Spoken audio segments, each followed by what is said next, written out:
Hello and welcome you all in your geography class.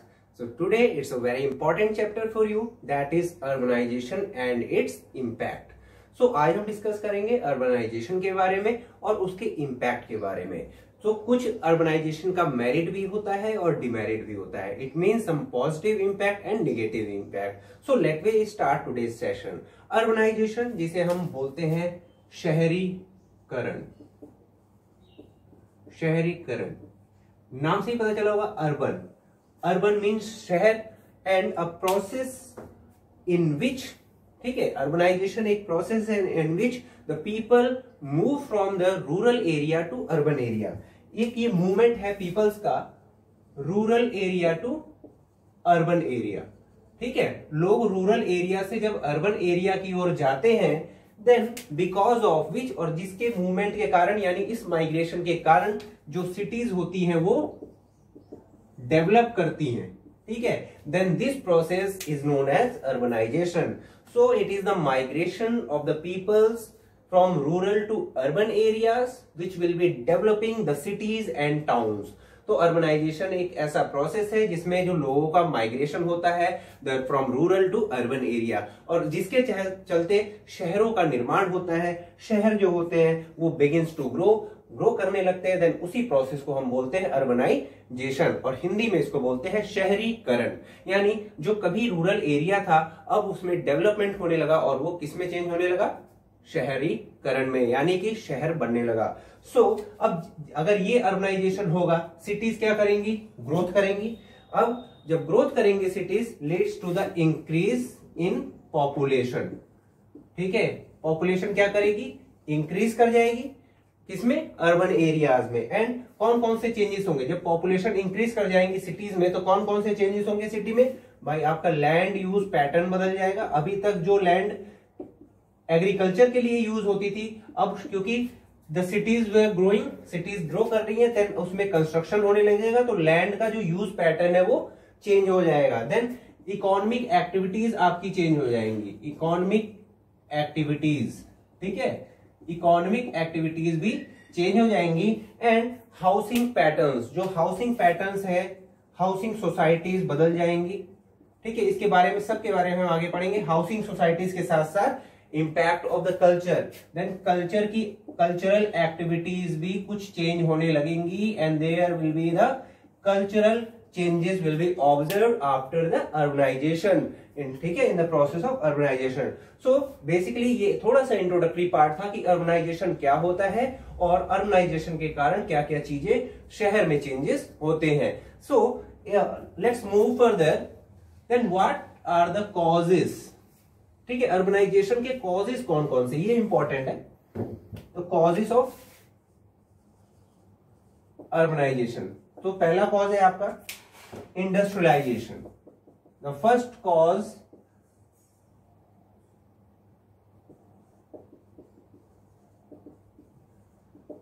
of urbanization is industrialization. So after the industrialization takes place, तो जो cities होती हैं उसके अंदर क्या है? इंडस्ट्रीज है, और इंडस्ट्रीज डेवलपिंग यानी डेवलप करती चली जा रही है, रैपिडली ग्रोथ उसकी होती चली जा रही है. देन इंडस्ट्रियलाइजेशन के कारण क्या होता है कि यहाँ पर इंडस्ट्रीज बढ़ती हैं, और जब इंडस्ट्रीज बढ़ती हैं तो गुड्स का प्रोसेसिंग शुरू होता है. जब गुड्स की प्रोसेसिंग शुरू होगी, which create the opportunity of job. ठीक है, एम्प्लॉयमेंट अपॉर्चुनिटीज. तो इंडस्ट्रियलाइजेशन जब होगा तो एम्प्लॉयमेंट बढ़ेगा, तो वो एम्प्लॉयमेंट जो एक्टिविटीज ज्यादा होंगी और अपॉर्चुनिटीज के चलते ये रूरल के जो लोग हैं, रूरल एरियाज के जो लोग हैं, उसको यहाँ पर क्या करेगा? अट्रैक्ट करेगा. तो अपनी जॉब प्रोफाइल को मेंटेन करने के लिए और बेटर एम्प्लॉयमेंट एक्टिविटीज और अपॉर्चुनिटीज को गेन करने के लिए लोग रूरल टू अर्बन माइग्रेट होते हैं, मूव करते हैं. Then second is the social factors. The social factors, ये कौन कौन से सोशल फैक्टर्स होते हैं जिसके चलते अर्बनाइजेशन होता है? देखिए, हर कोई चाहता है कि अपनी लाइफ में चेंज हो. तो ये जो माइग्रेशन होता है, ये जो अर्बनाइजेशन होता है, उसके थ्रू सोशल लाइफ में चेंज होता है. There is a change in the social life. Social life में भी चेंज होता है, क्योंकि इन अर्बन एरियाज में क्या होता है कि आपकी कास्ट बेस्ड सोसाइटी नहीं होती, यानी कास्ट लिंक्ड जॉब अपॉर्चुनिटीज नहीं होती. ठीक है, तो यानी कि आप अगर अर्बन एरिया में आएंगे तो आपसे ये कोई नहीं पूछेगा तो आपकी कास्ट क्या है, तब मैं आपको बेटर एम्प्लॉयमेंट अपॉर्चुनिटी प्रोवाइड करूंगा। So there would be no caste linked job और the profile in the urban areas. ठीक है, अर्बन एरियाज में कोई भी ऐसा एम्प्लॉयमेंट आपको नहीं प्रोवाइड करेगा। ठीक है, कि अगर आपको काम करना है तो आपकी ये कास्ट होनी चाहिए, ये कास्ट। तो for the it is the social factor. तो पहला हो गया आपका कि सोशल लाइफ में लोग चेंज होना चाहते हैं, रूरल के लोग अर्बन में आएंगे तो सोशल लाइफ चेंज हो जाएगी। देन उसके बाद की कास्ट बेस या कास्ट लिंक्ड आपकी जो जॉब या प्रोफेशन नहीं कंसीडर किया जाता। देन साथ में अपॉर्चुनिटी, तो जिसकी वजह से अपॉर्चुनिटी मिलती है, एक फेवरेबल एनवायरमेंट मिलता है जॉब करने के लिए। ठीक है, it will create the better opportunity for the job, पहली बात। और एनवायरमेंट आपको एक प्रोवाइड करता है कि आप बेटर एम्प्लॉयमेंट पा पाए और उसको फॉलो कर पाए। देन देयर विल, कोई आपसे ये नहीं पूछेगा कि आपकी कास्ट क्या है, देन उसके आधार पे आपको जॉब देगा। तो ये आपका सोशल फैक्टर हो गया। Then third one is financial security. Financial security, we know that India is an agricultural country. India agricultural country and most of the rural areas were based on the agriculture.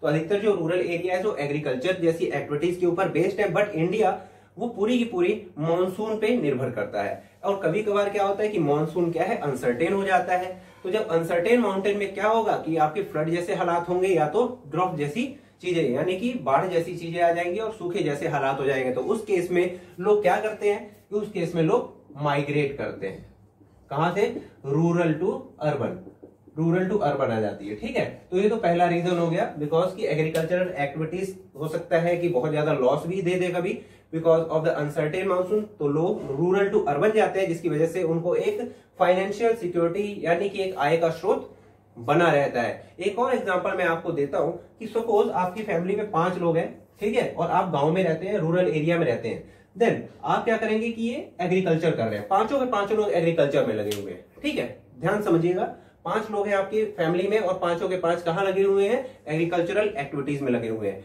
But land तो इतना ही है, land तो इतना ही है, तो लोग क्या करेंगे, पांचों के पांचों एक ही काम में लगे और प्रोडक्शन कितना होना है, उतना ही होना है। प्रोडक्शन सेम होगा, चाहे 5 लोग लगे चाहे 2 लोग लगे, क्योंकि पूरा का पूरा अगर लैंड कल्टीवेट हो रहा है तो उतना ही तो प्रोड्यूस करेगा।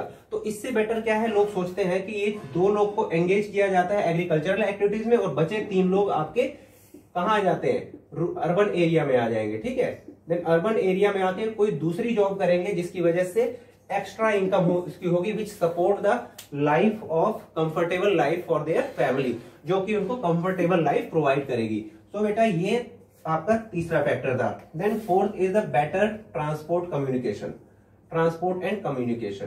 तो generally in urban area there would be a better network for the transport and communication, transport and communication.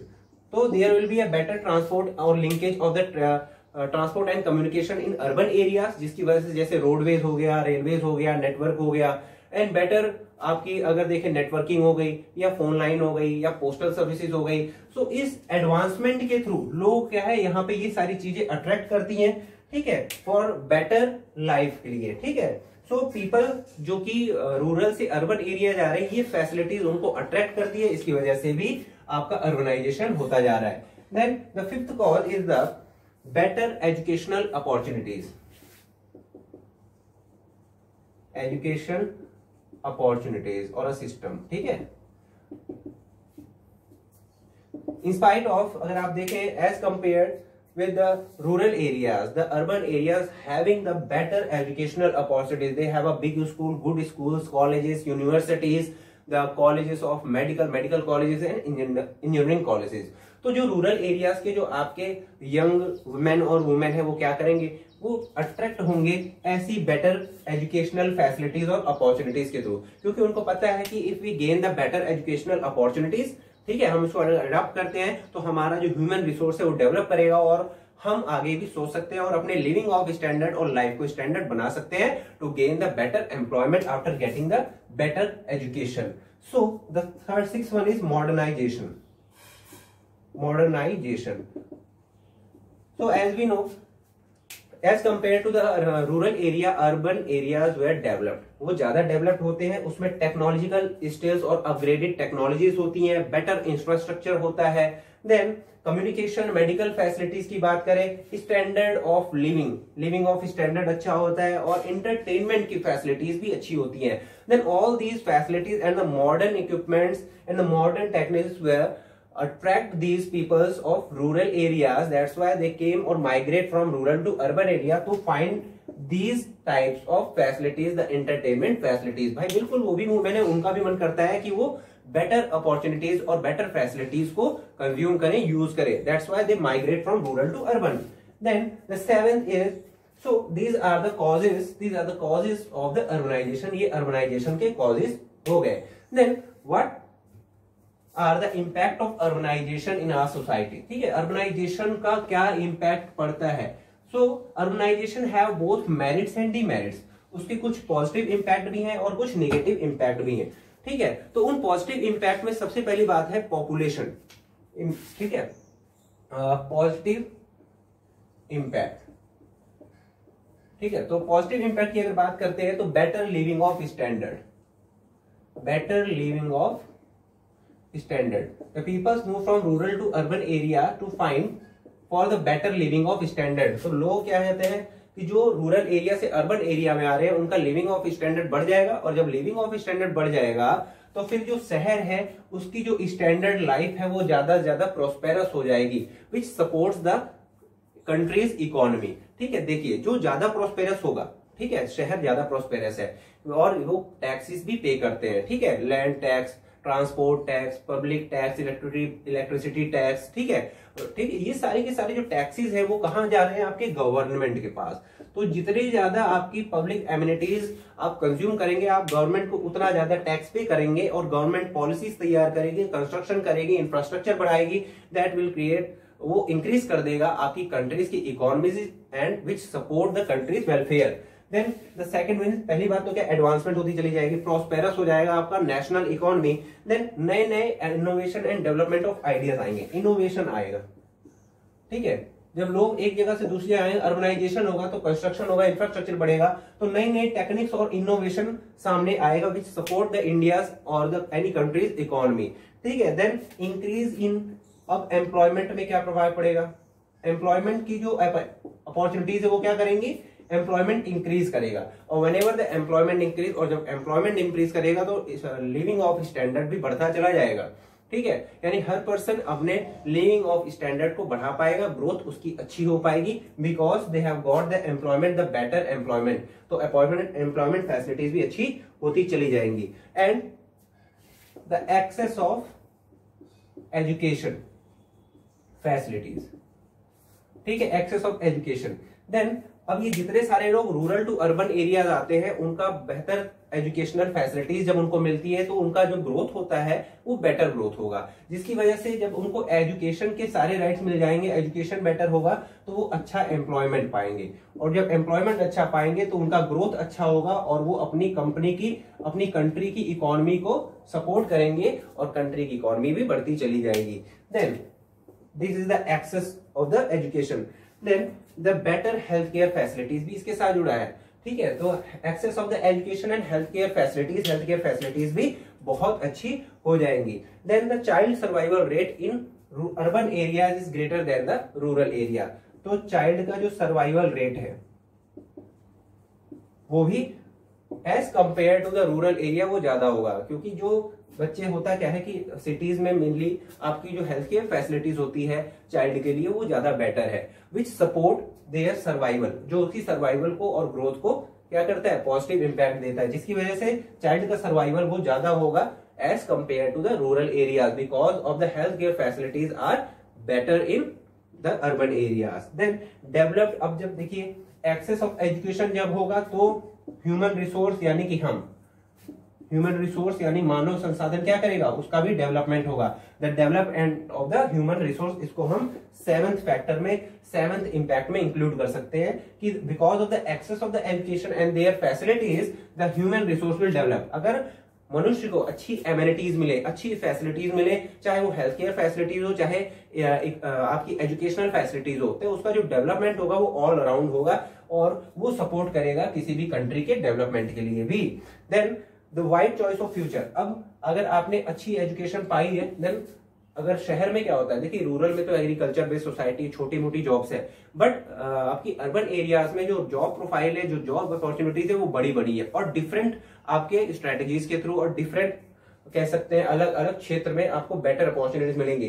तो आपका जो कैरियर ऑब्जेक्टिव है, कैरियर पोर्शन है, वो भी आप उसको अपग्रेड कर सकते हैं और कैरियर को और भी अच्छा बना सकते हैं। Then we have the better choice of our career. हम कैरियर के लिए भी अपनी बेटर चॉइस कर सकते हैं। देन साथ ही साथ कल्चरल चेंजेस भी होते हैं, ठीक है, और लोगों का कल्चर भी बदलता है। तो जितने भी कल्चरल, देखिए गांव में क्या होता है कि अभी भी हमारी जो सोसाइटी है वो कहीं ना कहीं कास्ट बेस्ड और रिलीजियस बेस्ड सोसाइटीज है और कल्चर भी उसका संकुचित है, इतने से क्षेत्र में फैला हुआ है। लेकिन if you talk about the urban areas, there were no cultural barriers और the caste barriers, कोई भी कास्ट बैरियर और कल्चरल बैरियर नहीं है, जिसकी वजह से हम क्या करेंगे, अपने पूरे फुल पोटेंशियल से बिना किसी स्ट्रेस के शहर में काम कर पाएंगे और जिसके चलते हमारा डेवलपमेंट और लिविंग ऑफ स्टैंडर्ड भी बढ़ता चला जाएगा। Then these are some positive impacts, ठीक है। So what there are some demerits as well, तो इसके कुछ नेगेटिव इम्पैक्ट्स भी पढ़ेंगे। So negative impact. The first one is the increasing population. The rapid increasing population after the migration of the people from the rural to urban areas. तो जब population increase होगी तो उससे बहुत सारी समस्याएं आती हैं, ठीक है, बहुत सारी समस्याएं आती है। बिकॉज पहला problem of accommodation, the problem of accommodation. जब लोग रूरल टू अर्बन आते हैं तो उनके लिए रहने की व्यवस्था होना बहुत जरूरी है। बट सिटीज क्या होती है कि उनका जो एरिया होता है वो फिक्स्ड एरिया होता है, ठीक है। फिक्स्ड एरिया होने के चलते उनके पास एक प्रॉब्लम होती है एकोमोडेशन की। जो लोग माइग्रेट करके आ रहे हैं उनके रहने की समस्या सबसे पहले होती है सिटीज में। Then the second one is overcrowding. जब काफी सारे लोग एक सिटी में आ जाएंगे तो फिर क्या होगा, ओवर क्राउडिंग हो जाएगी। अब वो चाहे हम बस्तियों की बात करें, स्लम्स की बात करें या रोड की बात करें, जिसके चलते ट्रैफिक्स की प्रॉब्लम आएंगी। ट्रैफिक जब ज्यादा होगा तो उससे पॉल्यूशन ज्यादा होगा, यानी एनवायरमेंट फ्रेंडली हमारी सिटी नहीं रहेगी। तो रैपिड जो ग्रोथ ऑफ पॉपुलेशन है that result with overcrowding and the traffic facilities. तो ट्रैफिक भी जो है वो ज्यादा बढ़ जाएगा, रिजल्ट और leads to the pollution, environmental pollution, जिसके चलते अब उसके आगे अगर देखें तो बहुत सारे जो रैपिड ग्रोथ हो रहा है उनको रहने की अगर जगह नहीं मिलेगी, एकोमोडेशन नहीं मिलेगा, तो फिर वो कहां चले जाएंगे, in the outskirts of the city, यानी सिटीज के बाहर जाकर स्लम में रहना स्टार्ट कर देंगे, यानी झुग्गी झोपड़ी बस्तियों में रहना स्टार्ट कर देंगे। और आपको पता है कि झुग्गी झोपड़ी या बस्तियां वेस्ट मटेरियल से बनी हुई होती हैं और उसके बाद ना तो उनके पास drinking water, safe drinking, pure drinking water मिलता है, ना तो प्योर फूड मिलेगा उनको, ठीक है, और ना ही उनका लिविंग ऑफ स्टैंडर्ड बढ़ेगा अच्छा, और ना ही उनको हेल्थ केयर फैसिलिटीज अच्छी हो जाएंगी। और यहाँ तक कि जिस जगह पे वो लोग रह रहे हैं झुग्गी झोपड़ी या सब बना के, वो इलीगल रहेगा, ठीक है, इलीगल ओवर उसका जो है उनके ऊपर ओनरशिप रहेगा, यानी कि वो गैर कानूनी ढंग से उस पर रहते हैं। इसीलिए ना तो उनको बेटर अपॉर्चुनिटी मिलती है, ना जॉब अपॉर्चुनिटी मिल पाती है, ना रहन सहन उनका सुधर पाता है, और ना ही हेल्थ केयर फैसिलिटीज उनको मिल पाती है, और ना प्योर और सेफ ड्रिंकिंग वाटर। क्योंकि गवर्नमेंट की जो फैसिलिटीज है, जो सुविधाएं हैं, वो आपको उन जगह पे मिलेगी जहां पे आप लीगली रह रहे हैं, ठीक है। तो अगर आप इलीगली कहीं रह रहे हैं तो गवर्नमेंट की फैसिलिटीज वैसे भी उस जगह पे नहीं जाएंगी, नहीं मिलेंगी। सो लिविंग कंडीशंस उनकी खराब होती चली जाएगी। शॉर्टेज ऑफ बेड्स, अब जाहिर सी बात है सिटीज में क्या है, shortage of beds in hospital. अगर आप बीमार पड़ते हैं तो हेल्थ केयर फैसिलिटीज भी आपको अच्छी मुहैया नहीं हो पाएगी, क्योंकि शहरों में जो इलीगल अगर आप रह रहे हैं तो शहरों में क्या है कि लीगल पर्सन को ही ज्यादा वरीयता और प्रेफरेंस दिया जाएगा, ठीक है। देन ये सारी चीजें आपकी हो गई। देन ओवर क्राउडिंग और पॉपुलेशन की वजह से, इसकी वजह से जो रैपिड अर्बनाइजेशन हो रहा है उससे लिविंग जो कंडीशन है वो खराब होगी, ठीक है, ये मैंने आपको बता दिया है। Then problem of pollution. अब प्रॉब्लम ऑफ पॉल्यूशन एक बहुत बड़ा मुद्दा है इन द सिटीज, क्योंकि इफ द ओवर क्राउडिंग और द पॉपुलेशन इंक्रीज रैपिडली, तो उससे क्या होगा, कंस्ट्रक्शन वर्क भी हमें ज्यादा करना पड़ेगा, क्योंकि इतने सारे लोग जो माइग्रेट हुए हैं उनको रहने के लिए जो व्यवस्था करनी पड़ती है उसके लिए कंस्ट्रक्शन करना पड़ेगा, रोड बनानी पड़ेगी, वाटर सीवरेज वगैरह सब बनाना पड़ेगा। देन उससे कंस्ट्रक्शन होगा, और कंस्ट्रक्शन जब भी होगा तो वो पॉल्यूशन को डिग्रेड करेगा, एनवायरमेंटल पॉल्यूशन क्रिएट करेगा। देन प्रॉब्लम ऑफ पॉल्यूशन हो गया, कॉस्ट ऑफ लिविंग भी बढ़ जाएगी। जैसे कि मेट्रोपॉलिटन सिटीज है, जैसे अगर आप बात कर लें मुंबई की बात कर लें, या आपका कर्नाटका में आपका बेंगलुरु की बात करें, तो वहां पर अपने लिविंग ऑफ स्टैंडर्ड को बढ़ाकर रखने के लिए आपको ज्यादा पैसे खर्च करने पड़ेंगे, और कभी कभार वो पॉसिबल हो नहीं पाता। ठीक है, इसीलिए जो लोग यहाँ बिहार से, झारखंड से, यूपी से ऐसी बड़ी सिटीज में जाती हैं for the better job opportunities, उनके लिए एमिनिटीज की अवेलेबिलिटी हो या ना हो इसकी गारंटी नहीं हो पाती, जिसकी वजह से उनको अपनी लाइफ ऑफ स्टैंडर्ड मेंटेन रखने के लिए एक्सेस ज्यादा पैसा खर्च करना पड़ता है। देन इम्पैक्ट ऑफ हेल्थ, अब हेल्थ का भी इम्पैक्ट पड़ता है। जाहिर सी बात है कि आपकी हेल्थ केयर फैसिलिटीज भी लिमिटेड है, अगर मैं इंडिया की बात करूं तो उसका उनके हेल्थ के ऊपर भी खराब प्रभाव पड़ता है। साथ ही साथ आपने देखा कि जब पॉल्यूशन बढ़ता चला जाएगा तो लोगों को रेस्पिरेटरी प्रॉब्लम्स भी होना स्टार्ट हो जाएंगी, और जिसके चलते बेटर या इम्पैक्ट ऑफ हेल्थ, उनके हेल्थ पर भी इम्पैक्ट पड़ेगा, दुष्प्रभाव पड़ेगा। Then crime rate, increase in crime rate. So whenever there is a migration from the rural to urban area, so because of the disparity between the poor and rich, poor और rich के बीच में, गरीब और अमीर के बीच में जो disparity है, जो ऊंच नीच है, उसके लिए जो आपके शहर है उसमें क्राइम रेट्स ज्यादा होते हैं, जैसे चोरी, डकैती, ये सारी चीजें क्राइम रेट बढ़ते चले जाते हैं। तो ये सबसे बड़ा नेगेटिव इंपैक्ट है। And the other is the impersonal relations. Impersonal relations का मतलब होता है कि लोग सेल्फ सेंटर्ड होते हैं। शहर में क्या है, लोग जाके सेल्फ सेंटर्ड हो जाते हैं, केवल अपने से काम रखना होता है, कोई भी हार्मोनी नहीं है आपके सामने वाले नेबरहुड से या दूसरे ह्यूमन बीइंग से। सेल्फ सेंटर्ड होना है, जिससे कि हमारा जो इनिशियल जो हमारा का पर्सनल जो बिहेवियर है वो भी चेंज हो जाता है शहर में जाने के बाद। देन हाईली मोनोटोनस, यानी कि लोग जो है, जो रिलेशन है उसको कम वरीयता देते हैं, रिलेशनशिप को कम वरीयता देते हैं, केवल सेल्फ सेंटर्ड रह जाते हैं। सपोज हम शहर में कैसे रहते हैं, हमारा घर है, हमारे घर के बगल में नेबरहुड में एक और घर है, देन हम उनसे बहुत ज्यादा मतलब नहीं रखते हैं, बिकॉज जो हमारे जो इनिशियल जो रिलेशंस है वो उस बेसिस पर है ही नहीं जैसे हम गाँव में रहते हैं। गाँव में क्या होता है कि आपके सबके रिलेशन जो है एक दूसरे से मिलना मिलाना, एक साथ काम करना होता है, लेकिन शहर में ऐसा कुछ नहीं होता है। लोग ऑफिस गए, ऑफिस के बाद घर आ गए, उस घर में रहते हैं, तो अपना खुद का जो पर्सनल बिहेवियर है वो मोनोटोनस हो जाता है। लोग रिलेशन को कम वरीयता देते हैं, कम प्रेफरेंस देते हैं, लेस इंपॉर्टेंस देते हैं against the rural. Then disintegration of the joint family. अब यहाँ पर भी इंपॉर्टेंट है कि जो होता क्या है कि शहर में खर्च ज्यादा होते हैं, तो अगर आप जॉइंट फैमिली लेके रहते हैं तो उसके लिए कॉस्टिंग ज्यादा करनी पड़ती है, ज्यादा पैसे खर्च होते हैं, तो लोग न्यूक्लियर फैमिली पे ज्यादा बिलीव करते हैं, लोग अलग हटकर रहने लगते हैं। सपोज मेरे घर में 10 लोग थे, अब 10 लोग के लिए खाने की व्यवस्था और एमिनिटीज की व्यवस्था करना थोड़ा मुश्किल हो जाता है, क्योंकि उसके लिए लेवल ऑफ कॉस्टिंग भी बढ़ जाएगा। तो मैं क्या करूंगा, मैं अपने से संबंधित जैसे 2-3 लोग, जैसे हम लोग जाके न्यूक्लियर फैमिली हम बिल्ड कर लेते हैं, अलग रहने लगते हैं, और अपने बूढ़े माँ बाप को एक ही घर में छोड़ देते हैं, जिसकी वजह से जो फैमिली है वो डिसइंटीग्रेट होती चली जाती है। देन अब उसके बाद है स्ट्रेस इन फैमिली।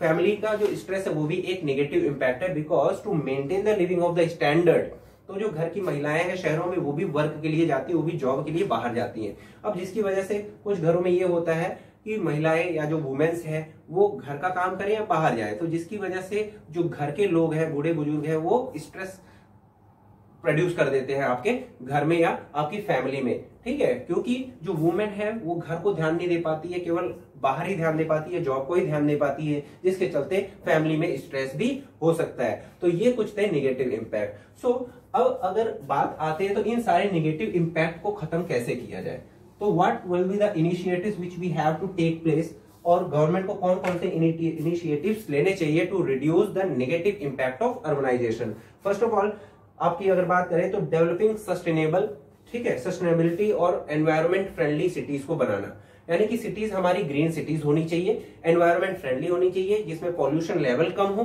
ठीक है, और बेटर जॉब अपॉर्चुनिटीज को क्रिएट किया जाना चाहिए।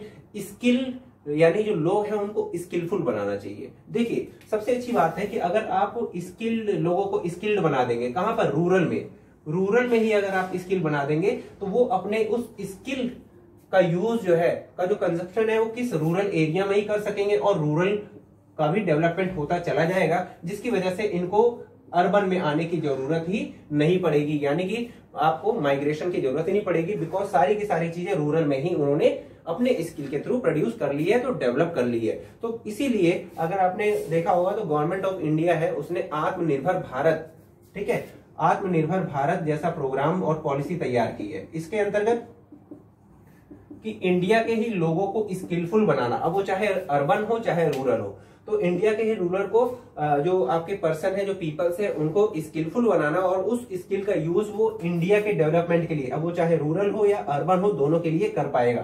तो ये कुछ ऐसे प्रोग्राम्स थे। और लॉ, अब government have to take the initiative and make a law, ठीक है, विच विल बी स्ट्रिक्ट, ठीक है। तो एनवायरमेंट को प्रोटेक्ट करने के लिए, for the protection of the environment, government have to make a strict law, एक स्ट्रिक्ट लॉ बनाना चाहिए और उसको इंप्लीमेंट भी करवाना चाहिए।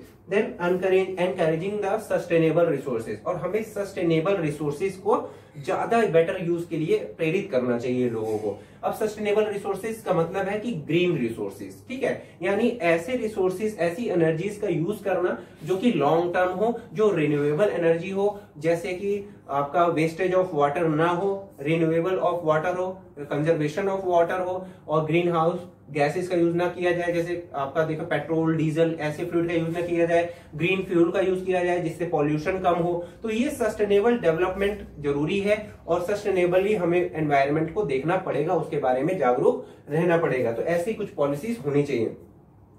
Then government have to make the provisions for the essential need, और essential जो फैसिलिटीज है, जो एमिनिटीज है, गवर्नमेंट को उसके लिए चीजें सोचना पड़ेगा, प्रोविजंस तैयार करने पड़ेंगे, जैसे सस्ती दर पर फूड प्रोवाइड करना, safe and pure drinking water provide करना, ठीक है।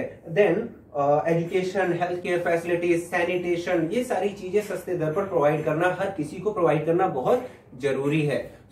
अब इसके बाद क्रिएट मोर जॉब अपॉर्चुनिटीज, बहुत ज्यादा जॉब अपॉर्चुनिटीज भी क्रिएट करनी चाहिए, और डिजीजेस जो है उसको भी कंट्रोल करना चाहिए, पॉपुलेशन ग्रोथ रेट को भी कम करना चाहिए। तो गवर्नमेंट को ये सारी चीजें करनी पड़ेंगी, लेकिन गवर्नमेंट के करने के पहले ये कुछ हमारी भी जिम्मेदारी बनती है, अपनी सोसाइटी के लिए, अपने समाज के लिए, अपनी फैमिली के लिए, अपने नेशन के लिए। कभी हमें ये सोचना चाहिए कि आपका जो रूरल एरिया है वो भी डेवलप रह सकता है, लेकिन वो अगर गवर्नमेंट की फैसिलिटीज अच्छी हो, गांव में भी अगर आपकी बेटर हेल्थ केयर फैसिलिटीज हो, एजुकेशनल फैसिलिटीज, तो हम शहर जाए क्यों। अगर इन बुनियादी और ये फंडामेंटल एमिनिटीज की ओर अगर सरकार ध्यान दे, तो हम अपने स्किल्स को डेवलप करके, ह्यूमन रिसोर्स को डेवलप करके रूरल एरिया को भी उस सारी एमिनिटीज और फैसिलिटीज से जोड़ सकते हैं, प्रोवाइड कर सकते हैं। इसलिए गवर्नमेंट से पहले हमारी भी कुछ रिस्पॉन्सिबिलिटी और कुछ गवर्नमेंट की भी रिस्पॉन्सिबिलिटी है। With the cooperation and the coordination between the government and the local peoples और the peoples in the nations, will build the better nation और द बेस्ट नेशन, अब चाहे वो रूरल हो चाहे अर्बन हो। So dear students, it was all about today's session in which we have learned some much about the urbanization, its impact, its causes, its positive or negative impacts as well, and the about the government have to take the initiative or measures to control or to rule out the negative impact of urbanization in our country. So I'll be coming back with a new topic. Till then, take care and bye bye.